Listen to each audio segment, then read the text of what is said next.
Welcome to English Life Stories. Looking to improve your English naturally?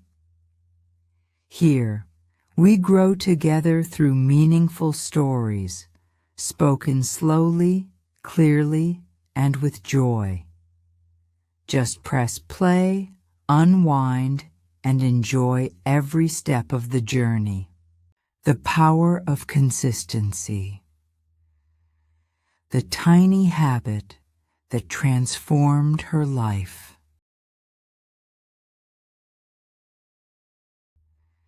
She almost gave up until she discovered the power of one tiny daily habit. For months, she sat in the same corner of her small room, repeating the same cycle. Open the English book. Read a few lines. Feel confused. Close it again. She wasn't lazy. In fact, she wanted it badly. To speak clearly. To understand movies without subtitles. To finally answer in English without freezing. But each time she tried, a quiet voice inside her whispered, "You're not good enough. It's too late. You'll never get it." That voice wasn't new.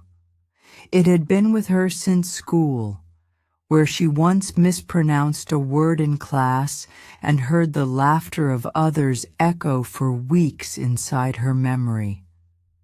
Since then, English felt like a door that was forever locked. And she had lost the key. The turning point didn't come with a new teacher or a miracle method. It came on a rainy Tuesday. Tired after a long day, she was scrolling on her phone, feeling numb. That's when she saw a post with just 4 words. Small steps every day. She paused. Something about that phrase touched her deeper than she expected. It felt like someone had written it just for her. She saved the post. That night, instead of studying for an hour, she chose a single sentence from a movie she liked. She whispered it to herself in the mirror. Once, twice, 5 times, it felt silly, but also safe. The next night, she did it again. One new sentence, no pressure, just a soft practice in the quiet space between doubt and hope.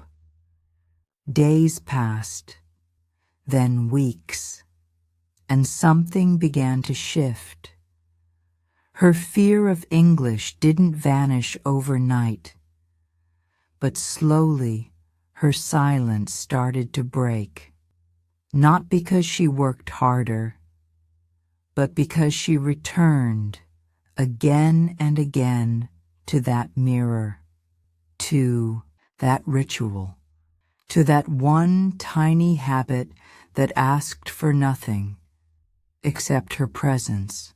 This is her story, a journey not of perfection, but of quiet persistence, of falling, of freezing, of failing, and showing up again anyway. Because sometimes, all it takes to change your life is one sentence, spoken every day with faith. The mistake that almost made her give up forever. She thought the problem was her, that maybe her brain wasn't made for languages. After all, she had tried everything. Grammar books, online classes, YouTube videos. She memorized vocabulary lists and watched hours of tutorials. But when it was time to speak, nothing came out. Her mind went blank. Her hands got cold. She couldn't even say a full sentence without doubting every word.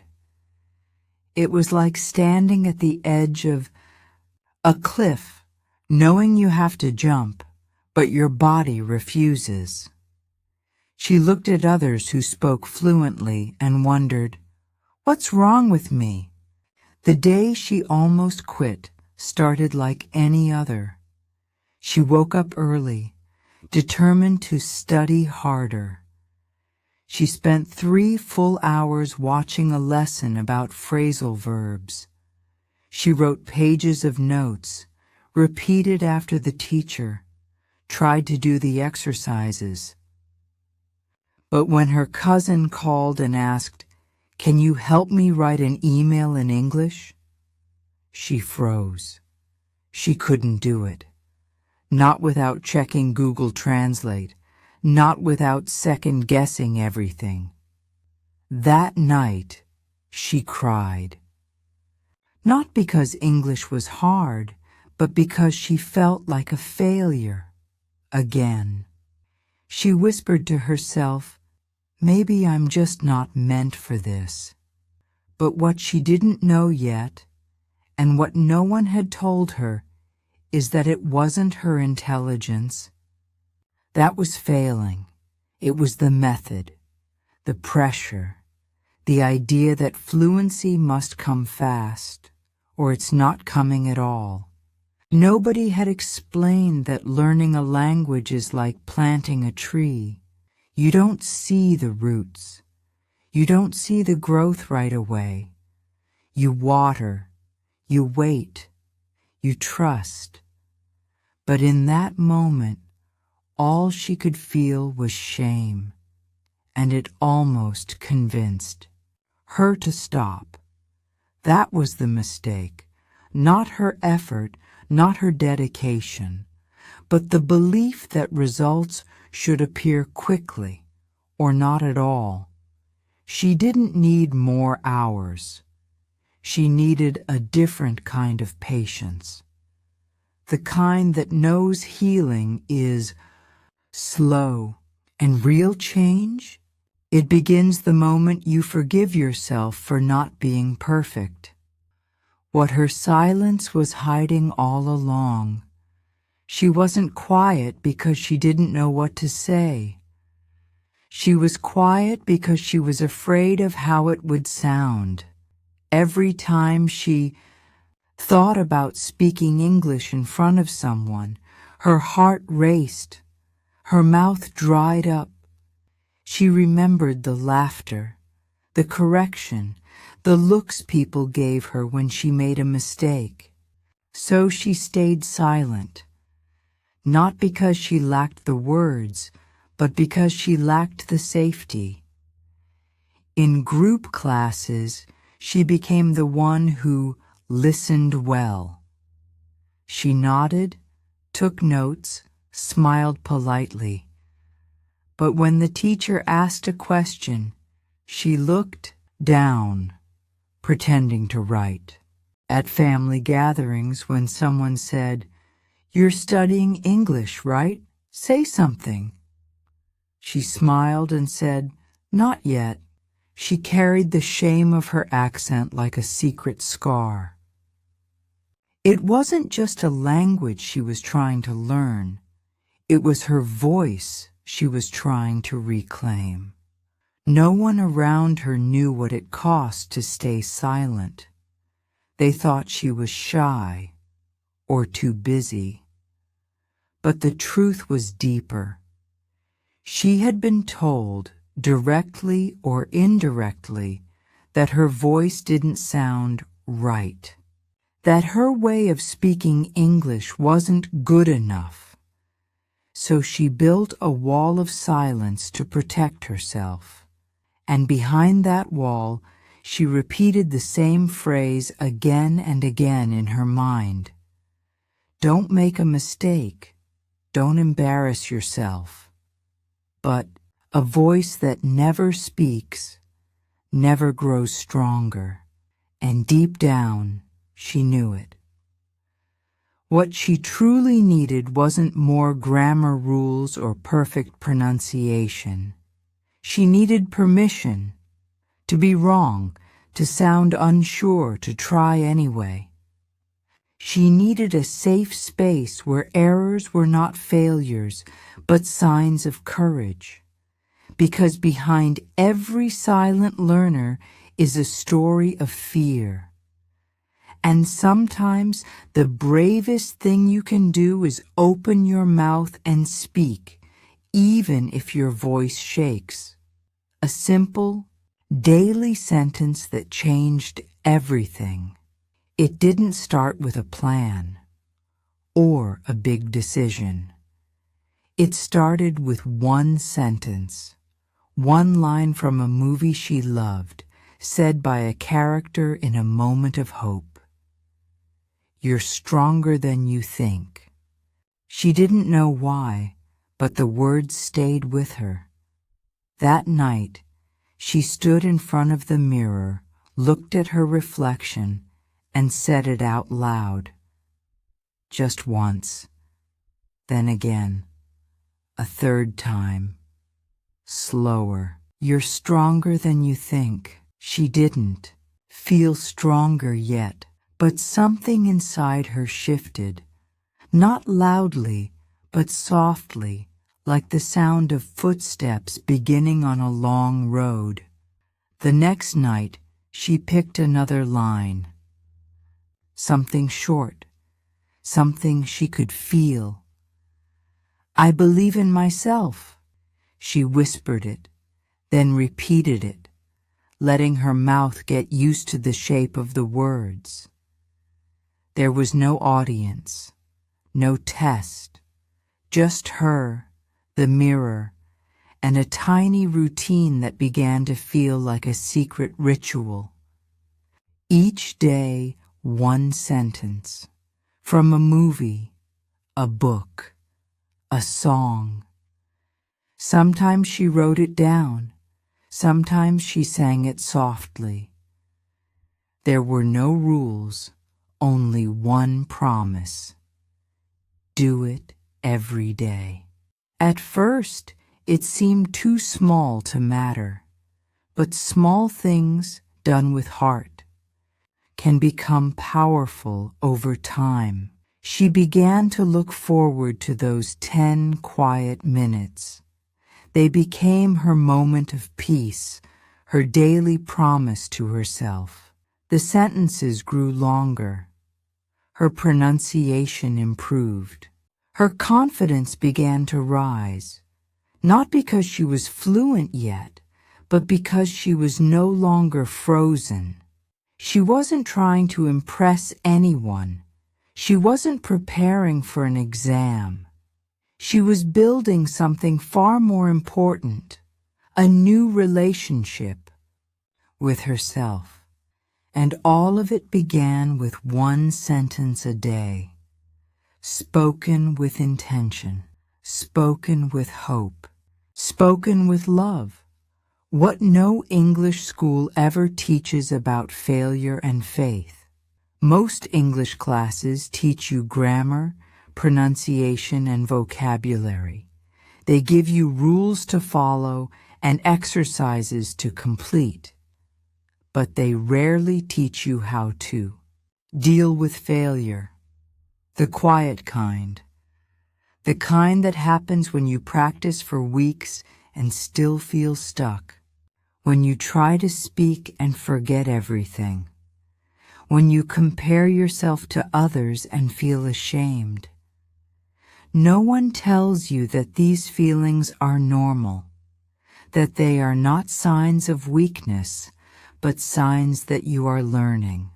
She believed for a long time that if she made mistakes, it meant she wasn't ready, that she should wait until she was perfect before speaking. But the waiting became a wall. The fear of being wrong became stronger than the desire to connect. And in that space, she started to forget something essential, Failure is not the opposite of learning. It is part of it. Every mistake is a door. Every silence is a question, waiting to be answered with kindness. Faith is not about knowing the outcome. It is about continuing anyway. It is sitting with your fear and choosing to speak. It is trying, even when your voice is small.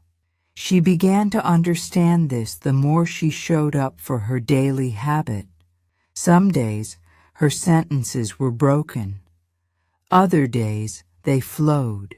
But she no longer judged herself by how perfect the words were.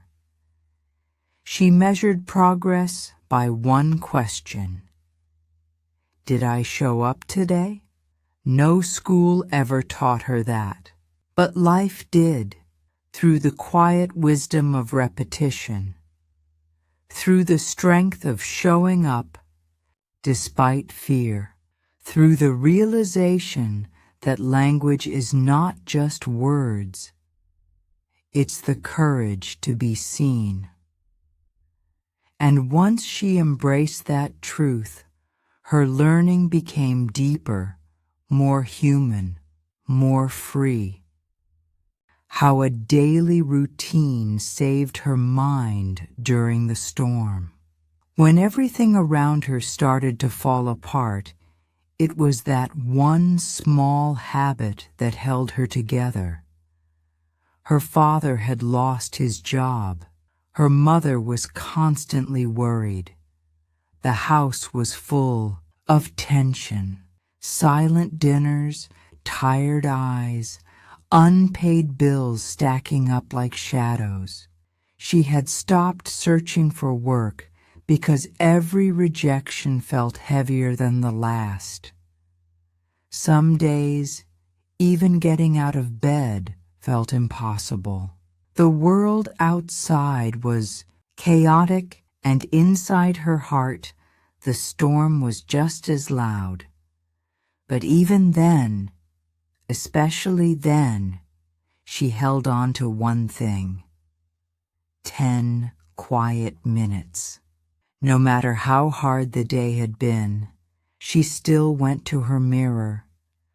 She still chose one sentence. She still whispered it to herself. It didn't fix her problems, but it gave her something deeper: rhythm.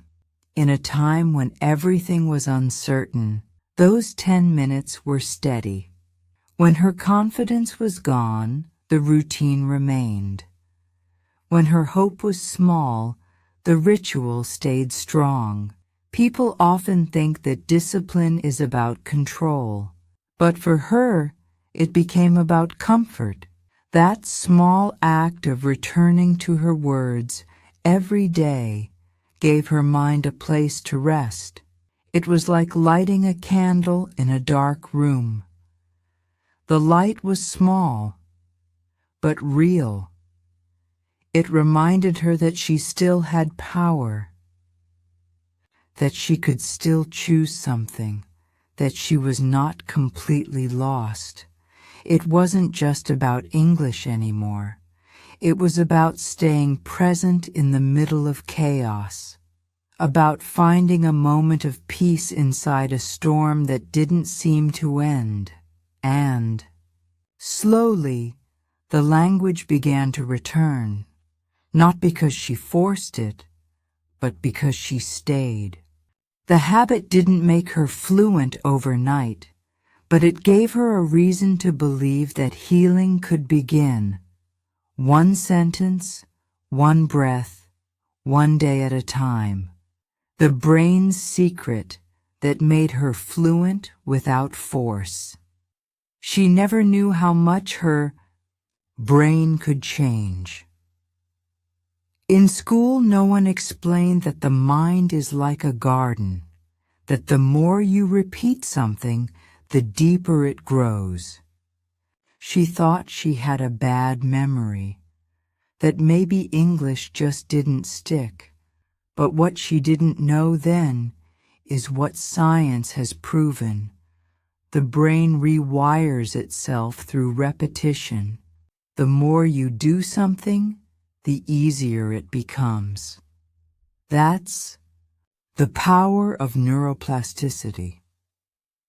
At first, her sentences felt slow and heavy.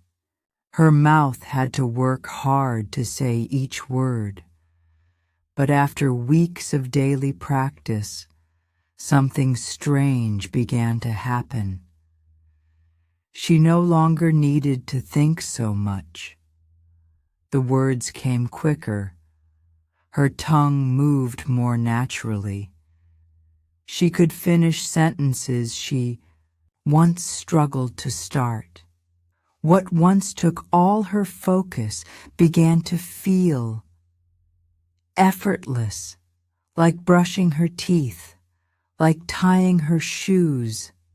Her brain had started to build a new path, a neural path, and each repetition made it stronger. This didn't happen in a classroom. It happened in front of a mirror, in her own voice, in the quiet space where effort met grace. It was never about memorizing more rules. It was about building familiarity, muscle memory, confidence. Every time she spoke those daily lines, her brain recorded the rhythm, stored the sounds, made connections, and eventually it no longer felt like something foreign. It felt like part of her. She realized then that learning English wasn't about being gifted. It was about being gentle and consistent. The brain learns best not under pressure, but under love. And the most powerful tool she had wasn't a textbook. It was time. Time spent returning. Time spent trusting. Time spent repeating the small things until they no longer felt small. What Oprah and she had in common: the beauty of starting small. Great stories often begin in silence, not in success. Oprah Winfrey didn't start as a global icon. She started in a small radio station in Nashville, doing news reports that no one really noticed. Her voice trembled. Her confidence wasn't strong yet, but she kept showing up, day after day, word by word. She built something powerful from something small, and that's exactly what this young woman did, too. Not in a studio, but in a bathroom, standing in front of a mirror, repeating one English sentence at a time. She didn't have perfect grammar. She didn't have an expensive course. What she had was a little courage and the will to return. Each night, the same ritual. Choose a line, whisper it, repeat it. Some nights she doubted herself. Some nights she almost gave up. But like Oprah, she didn't let fear decide the ending. She let consistency write the next page. The bathroom became her quiet classroom. The mirror became her teacher. The habit became her strength. And in time, her voice, once shy and broken, grew clearer, calmer, stronger. She realized then, greatness doesn't need a stage. It needs presence. It needs repetition. It needs belief. That's what she and Oprah had in common. They didn't wait to feel ready.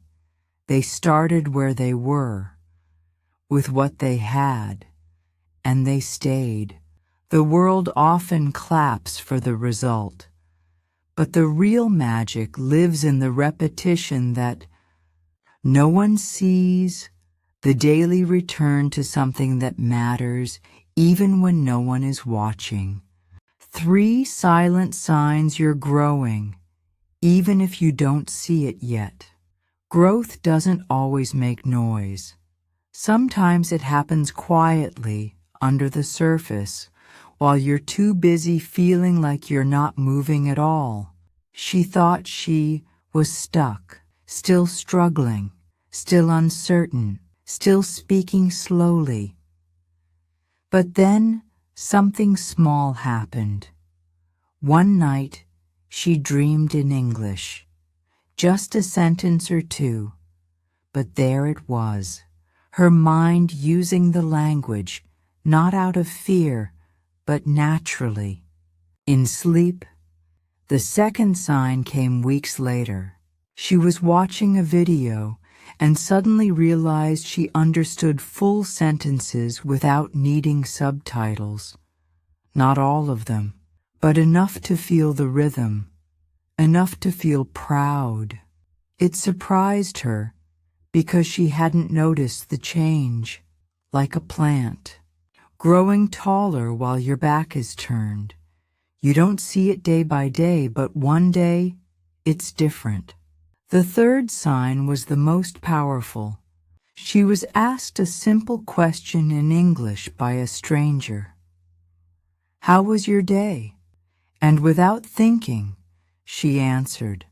No panic, no freeze, just words, coming from somewhere inside her that now felt safe, steady, and alive. She smiled after, not because it was perfect, but because it happened, and it felt good. We often wait for big signs to prove we're improving, a certificate, a compliment, a perfect sentence. But real progress is usually quiet. It lives in the shift of how we feel, how we react, how we trust ourselves a little more each time. She didn't become fluent in a day, but she became consistent. And consistency creates changes you can't always see, until one day they speak for you, the moment she forgave herself, and everything became lighter. She had spent so many years being hard on herself. Every mistake felt like a wound. Every forgotten word felt like proof that she wasn't enough. She punished herself in small, silent ways, by staying quiet, when she wanted to speak, by pretending not to care when deep down she did. The pressure to be perfect had become a cage, and inside that cage her confidence couldn't grow. Then one night, after stumbling over a sentence she had practiced all week, she sat down on the floor and cried, not out of frustration, but exhaustion. She was tired of trying to be flawless, tired of hiding her fear behind fake smiles, tired of carrying the weight of every failure like it was her fault. That's when something shifted. A quiet voice inside her whispered, "You're allowed to be learning." She closed her eyes and repeated that thought. I'm allowed to be learning again and again. And for the first time in years, she didn't correct herself. She didn't judge. She just sat with the feeling and let it be. That moment was small, but it was sacred.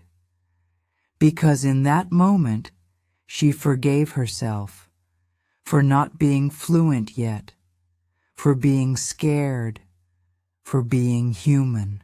After that night, everything felt a little lighter. Not easier, but lighter. She still made mistakes, still forgot words, but now, when it happened, she smiled, because now she understood. Mistakes are not shameful. They are signs of effort, signs of courage, signs that she's on the journey, not at the end of it. And in forgiving herself, she gave herself the permission to keep going, not perfectly, but fully. Thank you for watching this story on English Life Stories. We hope it brought you strength, peace, and a new way to see your own journey. If this touched your heart, don't stop here. We've prepared more stories that can inspire you to keep learning, healing, and growing. Take a deep breath and continue with us. The next chapter of your English and your life may begin with the next video. See you soon. And remember, your voice matters.